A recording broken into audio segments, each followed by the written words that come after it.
मिरज तालुक्यातील खंडेराजुरी येथे शरद केरबा ढोबळे वय वर्ष 33 हा लग्नाच्या वरातीमध्ये नाचत असताना एकमेकांचा धक्का लागल्याच्या कारणावरून 7 जणांनी मिळून लाथाबुक्क्यांनी हाताने मारहाण करून चाकूने भोगसून खून केल्याची घटना घडली आहे। शरद ढोबळेचा मित्र सुमित धनसरे याच्या लग्नाची रात्री वरात काढण्यात आली होती। वरातीमध्ये नाचत असताना धक्काबुक्की झाल्याने 7 जणांनी शरद ढोबळे याला मारहाण केली। यातील सूरज आठवले या तरुणाने शरद ढोबळे याला चाकूने भोगसून त्याचा खून केला। ही घटना रात्री 10 ते 11च्या सुमारास खंडेराजुरी होळकर चौकामध्ये घडली आहे। ही घटना मिरज ग्रामीण पोलीस ठाणे येथे समजल्यानंतर पोलीस निरीक्षक भैरू तळेकर तसेच पोलीस फौजफाटा घटनास्थळी दाखल झाला होता।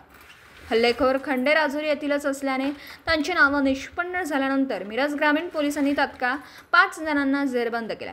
रणजित ढोबळे, सूरज आठवले, सुहास वायदंडे यांच्यासह 2 अल्पवयीन तरुणांना पोलिसांनी ताब्यात घेतला।